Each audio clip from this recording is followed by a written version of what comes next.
ABC Network. Pretty courageously battling Parkinson's. Wish him the best. Absolutely. One of the great guys in the business. No doubt. So many years in Tallahassee, and like you said, came in here and took Georgia back to where they belong. Circles hoop. Once again, go back to the end zone. Talked about, Kirk, this Ole Miss up-tempo offense. When they get the first down, they can crank the tempo. The middle drive there was stalled at the Georgia. Welcome back to the Sanford Stadium in Athens, Georgia, and we're still in the second quarter. Just watching him tells you how they call plays. And we should almost look like tonight. Watch how he. And we're under 10 minutes to go in the second quarter before halftime soon. He's already communicating to get that play called in. Even Lane Kiffin has told me when it comes to Jeff Levy and Kendall Briles and watching Charlie Weiss, it's almost like he's like, people think I'm a savant. These guys that do this quick huddle stuff, they're the savant, the up-tempo offense. There's that Georgia stem before the snap. Ole Miss doesn't get the penalty, but they get home on the sack. The ball comes out, knocked loose. C.J. Allen and Tramel Walther got him. Well, Stackhouse wins with his hands. Great job in the middle. He had the big interception to seal the win last week against Missouri. It is a monster, 320 pounds. That ball did come out. Jeremy James jumped up to avoid the turnover. Not on schedule now, Kirk, 2nd and 20.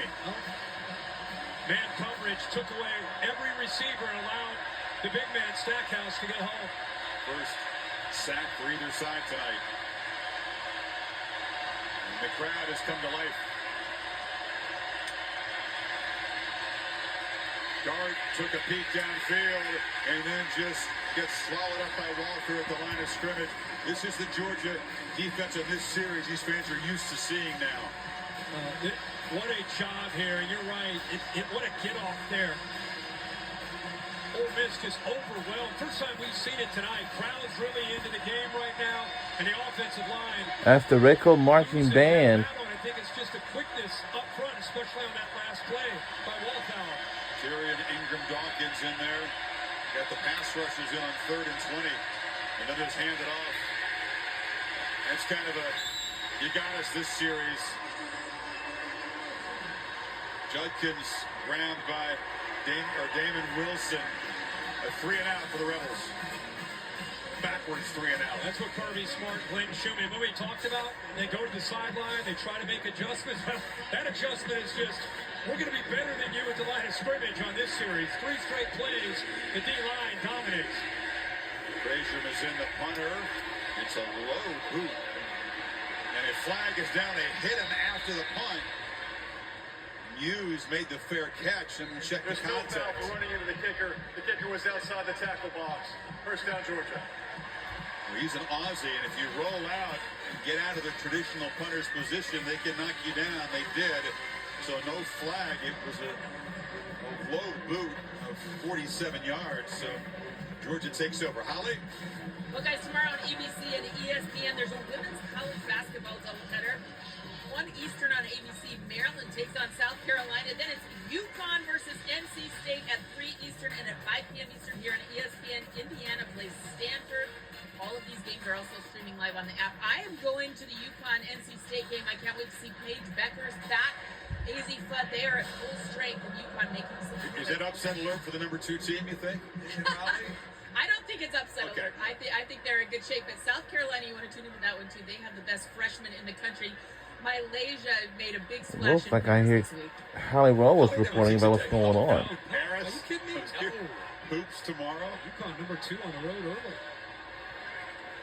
So Georgia trying to make it a 4th straight drive to the end zone. And back across the middle. And there's Bowers. He was pretty well covered, but he found some space and moved it inside the Rebels' 45. He can beat man, and he can also settle into that soft spot in the zone. Safety sinks, now he just settles. It's a nice little option route to be able to give him a chance to either get upfield or settle right there. He comes back to the ball beautifully. And Carson Beck has got to love to see his guy running the football. Love that play call, too, on 1st and 10. They've been running so much. 19-yard chunk there for number 19. Georgia, by the way, averaging almost 13 yards per play. Is that good on offense? I think that's pretty good. 21 points in Ball starts. 19 plays. Everybody move with the center. 5-yard penalty. Man's first down. Leader Big Seth Van Pran, veteran guy who's played in so many Kirby games. Smart is my favorite head coach Snap the ball, they get for the behind sticks. football I feel like team this is a pivotal point in the for the game. University of Georgia. went right down and kind of body blowed them with their offensive line, scored. Then their defensive line took over. Now you got Ole Miss's defense back out there on the field, down 7. I think you're right. I think Mike Bogo, they sense it. This is attack mode. You get Bowers involved, you get to chunk play. The penalty moves him back, and the short gain will make it 2nd and 13 here. It's a chance for this Rebels defense. You just can't get behind the firepower of Georgia and put yourself in obvious passing situations against that defense. The Ole Miss defense, see, 3 times, 3 touchdowns on 3 drives. They've got to step up here and make a play. Haven't got Georgia to 3rd down yet. This could be an opportunity.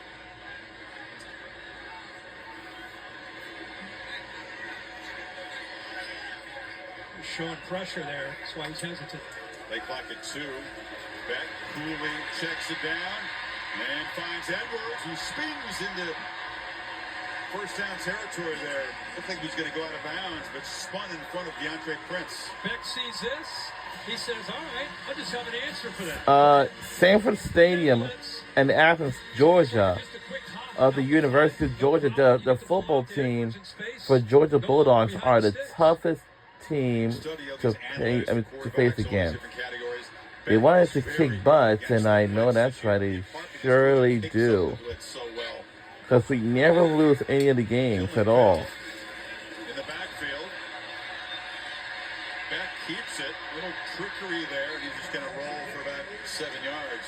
They have their foot in the gas here, don't they? They do. Yeah, they're in attack mode right now. And you know, I've been really impressed with what he can do. Carson Beck. This is Pete Golding trying to communicate with his defense. But Beck, he's not Stetson Bennett with the speed, but he can run enough. There's 7 yards on 1st and 10. 8 different times he has scrambled for a first down. Yeah. Again, it's tactical. It's not electric, but effective.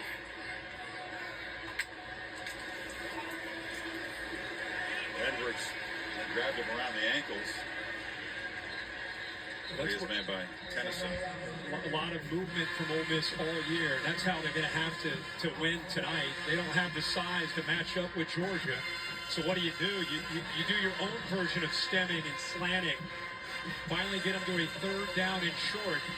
And the way Georgia's playing right now, I'm sure they feel that this is 4-down territory anyway.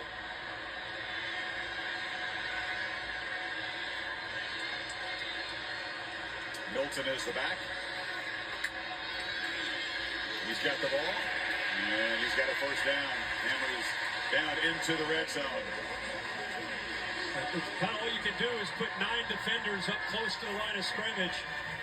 That's the cheerleaders. Left tackle seals that, and it just opens up for the big fella, Kendall Milton. Easy first down.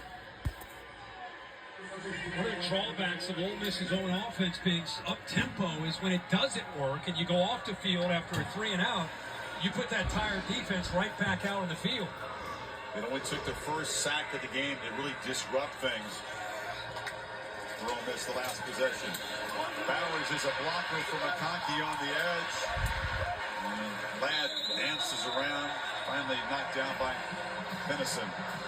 And Lane Kiffin knows that. I mean, that's been the tough part. Season for Pete Golding, they 7th highest in the entire country. They've been out of the field. And that's a reflection of their own offense. So when it's working, you marvel at it. You know, how fast they're able to execute. But when you go off the field, that tired defense gets back out there. And it's tough when you're not good in the situational things like red zone and 3rd down. Milton runs through a tackle, shows his power, his 1st and goal. And Xavier Harris slips his block. Watch his penetration by 51 right there. But you got to bring him down, right? I mean, you've got to bring down his big back. And Milton, how good is it to see him healthy? He's had some injuries this year. He was slowed early. but you can see he is at a different level right now. Kind of in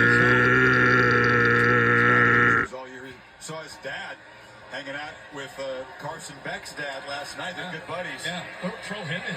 His dad. His dad's locked up. He's a big guy. His son's Oh, will it go closer? Will it be enough?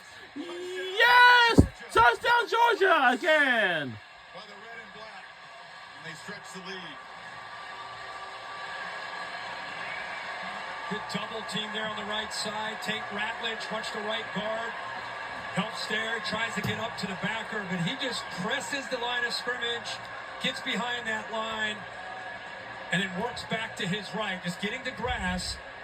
Oh, that was powerful. Tennyson tried to knock the ball away, and it was like he was hit by a truck. There's a progressive pylon cam. Looks like coming down the track.